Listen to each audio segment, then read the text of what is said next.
আজকে শুনবেন বসুবাড়ির রহস্যর দ্বিতীয় পর্ব।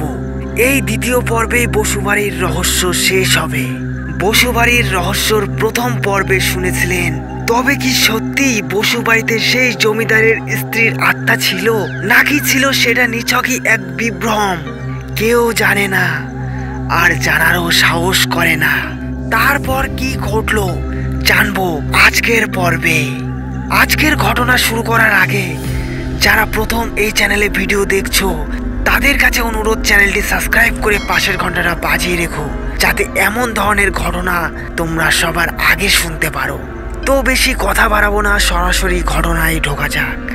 বসুবাড়িতে সেই ভয়ানক রাতের পর তিন বন্ধু আর স্বাভাবিক জীবনে ফিরতে পারেনি। সৌরভ, আদিত্য আর রিয়া। তারা সবাই ঘুমাতে গেলে এক ধরনের দুঃস্বপ্ন দেখতে থাকতো। স্বপ্নে তারা দেখতো সেই সাদা শাড়ি পরা মহিলাটি তাদের দিকে এগিয়ে আসছে, ফিস ফিস করে কিছু বলছে, কিন্তু কেউ তার কথা বুঝতে পারছে না। এক রাতে রিয়া স্বপ্নের মধ্যেই মহিলাটির কণ্ঠ শুনতে পেল। এবার স্পষ্টভাবে, আমাকে মুক্ত করো। রিয়া চমকে উঠে ঘুম ভেঙে গেল।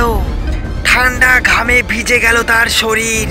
পরদিন সে সৌরভ ও আদিত্যকে ডেকে বলল, আমাদের আবার বসুবাড়িতে যেতে হবে। তুমি পাগল হয়েছ? আদিত্য আতঙ্কিত মুখে বলল, না, আমি নিশ্চিত ও আমাদের ক্ষতি করতে চায় না, ও শুধু কিছু বলতে চায়। সৌরভ চিন্তায় পড়ে গেল। যদি সত্যি ওর আত্মাকে মুক্তি দেওয়ার কিছু থাকে তাহলে চেষ্টা করে দেখা যেতেই পারে। পূর্ণিমার আগের রাতে তিন বন্ধু আবার বসুবাড়িতে রওনা দিল। এবার তারা কিছু প্রস্তুতি নিয়েছিল, কয়েকটা মোমবাতি, গঙ্গা জল আর একটা পুরনো ইতিহাস বই, যেখানে বসুবাড়ির অতীত নিয়ে কিছু তথ্য ছিল। বাড়িতে ঢুকে এবার তারা আগের মতো আতঙ্কিত বোধ করলো না।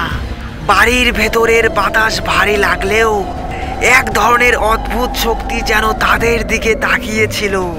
তারা ধীরে ধীরে সেই একই পুরনো দরজার সামনে গিয়ে দাঁড়ালো। এবার দরজাটা আপনা আপনি খুলে গেল। ভিতরে একটা পুরনো আলমারি। রিয়া এগিয়ে গিয়ে আলমারির দরজা খুলতেই মেঝেতে একটা পুরনো ডায়েরি পড়ে গেল। ডায়েরির পাতা উল্টে দেখা গেল এটি কল্পনা বসুর লেখা। ডায়েরিতে লেখা ছিল, রাজেশ আমার বিশ্বাস ভেঙে দিয়েছে, ওর লোভ আমাকে শেষ করে দিয়েছে। আমি জানি আমার জীবন শেষ হতে চলেছে, কিন্তু আমি চাই না আমার আত্মা এখানে বন্দি থাকুক। শেষ পাতায় লেখা ছিল, যদি কেউ সত্য জানে তবে আমাকে মুক্ত করো। আমার ছেলের অস্তিত্বের কথা সবাই জানুক। ছেলে? সৌরভ অবাক হয়ে বলল। ডায়েরির শেষ পাতায় একটি চাবির ছবি আঁকা ছিল। তারা খুঁজতে খুঁজতে আলমারির নিচে একটি পুরনো কাঠের বাক্স পেল। বাক্স খুলতেই বেরিয়ে এলো একটি ছোট্ট সোনার লকেট, যার মধ্যে একটি শিশুর ছবি। ঠিক তখনই বাতাসে একটা ফিসফিস শব্দ ভেসে এলো।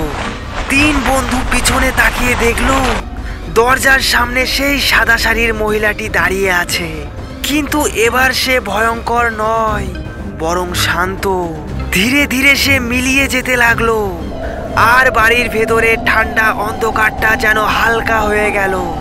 কল্পনা বাসুর আত্মা অবশেষে মুক্তি পেল। পরদিন সকালে তিন বন্ধু গ্রামের লোকজনকে বসুবাড়ির গোপন সত্য জানালো।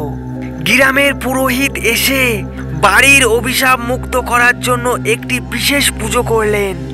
তারপর থেকে বসুবাড়িতে আর কোনো ভৌতিক ঘটনা ঘটেনি। কিন্তু আজও পূর্ণিমার রাতে কেউ কেউ বলে যে বসুবাড়ির জানালায় একটু কারো সাদা ছায়া দেখা যায়, যেন কল্পনা বসু বিদায় জানাতে এসেছে। তো বন্ধুরা, এই ছিল আজকের ঘটনা। ঘটনাটি কেমন লাগলো অবশ্যই কমেন্টে জানাও। ঘটনা যদি ভালো লাগে তাহলে অবশ্যই চ্যানেলটি সাবস্ক্রাইব করে ভিডিওতে একটি লাইক করতে হবে।